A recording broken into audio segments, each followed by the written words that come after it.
या देवी सर्वभूतेषु मां महागौरीरूपेण संस्थिता। नमस्तस्यै नमस्तस्यै नमस्तस्यै नमो नमः। ॐ ऐं क्लीं चामुण्डा विच्चय। ॐ ग्लौं हौं जूं सः। ओम दुर्गा देवी नमः। माता महागौरी की कृपा सदैव आप पर बरसती रहे। कब है मित्रों महाअष्टमी? इसकी सही और सरल पूजा विधि क्या है? पारण का सही समय क्या है? आइए सब कुछ एक ही वीडियो में जानेंगे। इस साल 3 अक्टूबर 2024 को शारदीय नवरात्र की शुरुआत हुई है, जो कि 11 अक्टूबर तक चलना है, जिसमें से अष्टमी महाअष्टमी आ ही चुकी है। 11 अक्टूबर को 2024 को ये शुभ दिन आने वाला है। इस दिन को नवरात्र का सबसे अहम दिन माना जाता है। ऐसा कहा जाता है जो साधक दुर्गा अष्टमी पर माँ महागौरी की पूजा करते हैं, उनकी सभी इच्छाएं पूरी हो जाती हैं। नवरात्रि का सबसे पावन दिन होता है महाअष्टमी का दिन और नवमी तिथि भी। महाअष्टमी नवरात्र के 8वें दिन आती है। ये माँ दुर्गा की पूजा के लिए समर्पित होती है। इस साल शारदीय नवरात्र 11 अक्टूबर को अष्टमी तिथि पड़ रही है। ऐसा कहा जा रहा है जो भक्त दुर्गा अष्टमी पर माँ महागौरी की पूजा सच्चे भाव से करते हैं, उन्हें सुख और शांति की प्राप्ति होती है। साथ ही देवी दुर्गा प्रसन्न होती हैं। तो आइए इस दिन से जुड़ी प्रमुख बातों को जानते हैं। हिंदू पंचांग के अनुसार इस साल शारदीय नवरात्र की महाअष्टमी 11 अक्टूबर 2024 को पड़ रही है।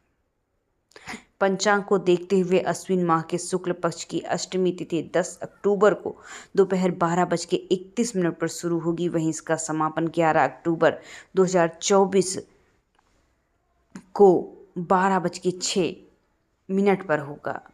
महाअष्टमी की पूजा विधि की बात की जाए तो सुबह उठकर स्नान करें, साफ कपड़े धारण करें। इसके बाद माँ दुर्गा का अभिषेक करें, उन्हें लाल कुमकुम का तिलक लगाएं, गुड़हल और कमल के फूलों की माँ को माला अर्पित करें, लाल वस्त्र अर्पित करें, देवी को श्रृंगार की सामग्री जरूर अर्पित करें। माता गौरी को 5 अलग अलग तरह की मिठाइयाँ, फल भोग लगाएं। अष्टमी पूजा के अनुष्ठानों का पालन करें, पवित्र देवी मंत्र का भक्तिपूर्वक जाप करें। इसके बाद माँ महागौरी की आरती करें। अंत में हाथ जोड़कर अपनी सभी त्रुटि के लिए क्षमा मांगकर पूजा समाप्त करें। शारदीय नवरात्र पारण समय। नवरात्र का पारण कन्या पूजन के बाद किया जाता है। हालांकि नवरात्र के पारण के लिए सबसे उपयुक्त समय नवमी की समाप्ति के ही दिन माना जाता है, जब दशमी की शुरुआत हो चुकी हो।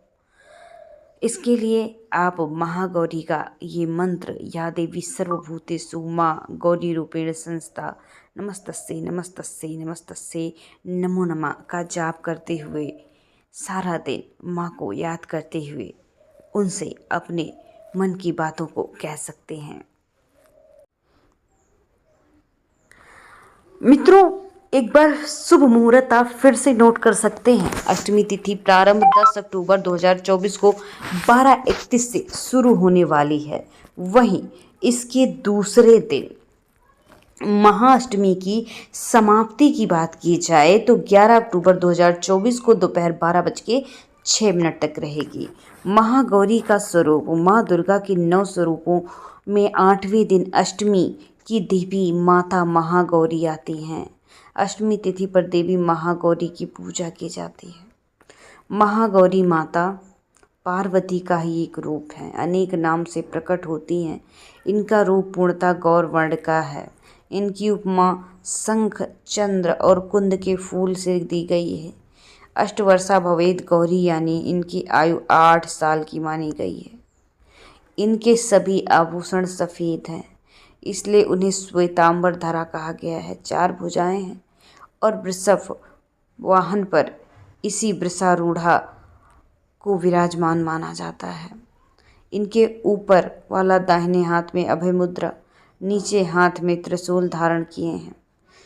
ऊपर वाले बाएं हाथ में डमरू रखा है और नीचे वाले हाथ में वर मुद्रा है। श्वेते वृषे समारूढ़ा श्वेतांबरधरा शुचि महागौरी शुभम दद्महादेव प्रमोदया। दुर्गा अष्टमी महागौरी का मंत्र ओम देवी महागौरे नमः। नवरात्रि के दुर्गा अष्टमी की तिथि के महत्व की बात की जाए तो अष्टमी की तिथि के दिन ऐसा माना जाता है जबकि संधि पूजा भी होती है। अष्टमी और नवमी तिथि के संधि को संधि काल कहा जाता है। संधि पूजा से अष्टमी और नवमी दोनों ही देवियों का पूजा एक साथ होती है। इस पूजा को और भी खास माना जाता है। पौराणिक कथाओं के अनुसार इस मुहूर्त में देवी चामुंडा चंड एवं मुंड नामक 2 राक्षसों का वध करने हेतु प्रकट हुई थी। ये तिथि बुराई पर अच्छाई के लिए विजय का प्रतीक है, इसलिए इसे महत्वपूर्ण माना जाता है और इसे महाअष्टमी कहा जाता है। भगवती महागौरी की आराधना सभी मनोवांछित कामना को पूर्ण करने वाली और भक्तों को अभय रूप व सौंदर्य प्रदान करने वाली है, अर्थात शरीर में उत्पन्न नाना प्रकार के विष व्याधियों का अंत कर जीवन को सुख समृद्धि व आरोग्यता पूर्ण करती है। अष्टमी तिथि के देवता रुद्र। इस तिथि को भगवान सदाशिव रुद्रदेव की पूजा करने से प्रचुर ज्ञान तथा अत्यधिक कांति की प्राप्ति होती है। इससे बंधन मुक्ति होती है। ये द्वंद्वमयी तिथि है। अधिकतर घरों में कुल देवी अष्टमी की महागौरी की पूजा होती है। मनुष्य ही नहीं बल्कि देव दानव राक्षस गंधर्व नाग यक्ष किन्नर आदि सभी नवरात्रि पर अष्टमी नवमी पर पूजन करते हैं। दुर्गा अष्टमी पूजा विधि की बात की जाए तो महाअष्टमी के दिन स्नान के बाद माँ दुर्गा का षोडशोपचार पूजन करें।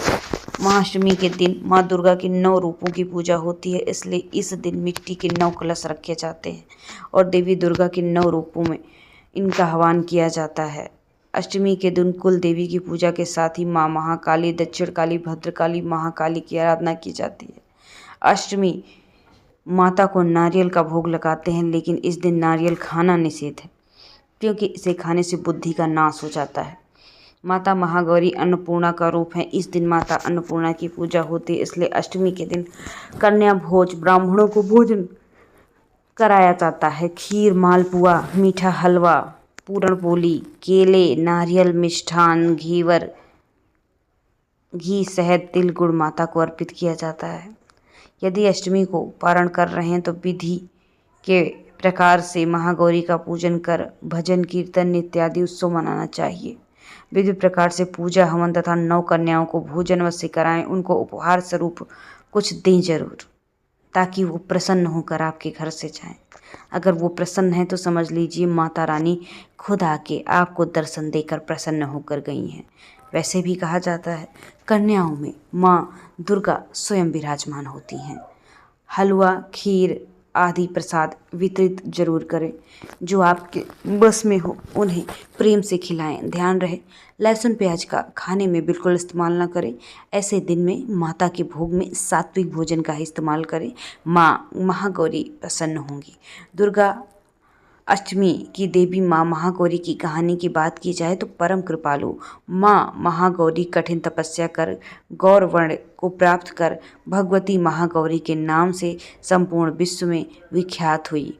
पौराणिक कथा के अनुसार भगवान शिव को पति रूप में पाने के लिए उन्होंने हजारों सालों तक कठिन तपस्या की थी, जिस कारण इनका रंग काला पड़ गया। परंतु बाद में भगवान शिव ने गंगा जल से इनके वर्ण को फिर से गौर कर दिया और इनका नाम महागौरी कर दिया गया।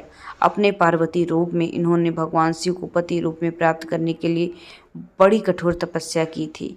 इनकी प्रतिज्ञा थी कि ये भगवान महेश्वर से ही विवाह करना चाहते थे। गोस्वामी तुलसीदास जी के अनुसार इन्होंने भगवान शिव के वरण के लिए कठोर संकल्प भी लिया था। जन्म कोटि लागी रगर हमारी, बरऊं शंभु नत रहूं कुंवारी। इस कठोर तपस्या के कारण इनका शरीर एकदम काला पड़ गया। इसकी तपस्या से प्रसन्न और संतुष्ट होकर भगवान शिव ने इनके शरीर को गंगा जी के पवित्र जल से मल कर धोया और वो विद्युत प्रभा के समान अत्यंत कांतिमान गौर हो उठी। तभी से इनका नाम महागौरी हुआ। अष्टमी के दिन अगर महा उपाय कोई भी करना चाहते हैं तो कन्या पूजन के बाद कन्या भोज कराएं।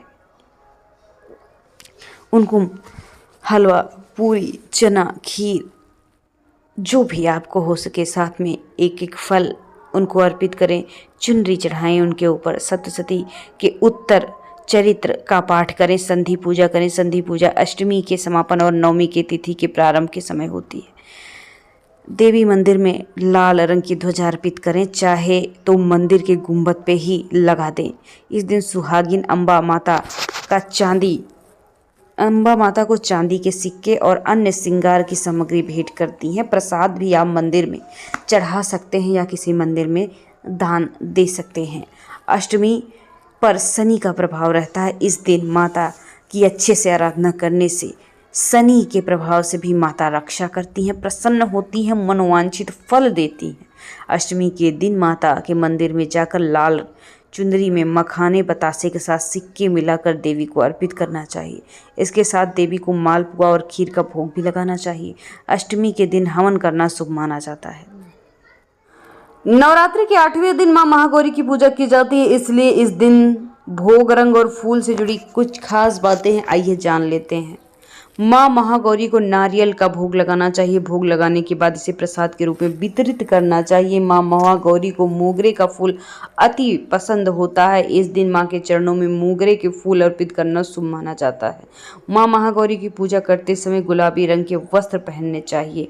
मां महागौरी की कथा की बात की जाए तो देवी भागवत पुराण के मुताबिक माता पार्वती ने शिव को पति रूप पाने में कठिन तपस्या की थी। तपस्या के प्रभाव से उन्होंने केवल कंदमूल, फल, पत्तों का सेवन किया था। बाद में वायु पीकर तपस्या करने लगी थी। तपस्या से मां पार्वती को गौरव प्राप्त हुआ और उन्हें महागौरी के नाम से भी जाना लगा। मित्रों, इन सभी के बाद आप जय अम्बे गौरी की आरती और दुर्गा चालीसा पाठ जरूर करें और ब्राह्मणों को दान दें।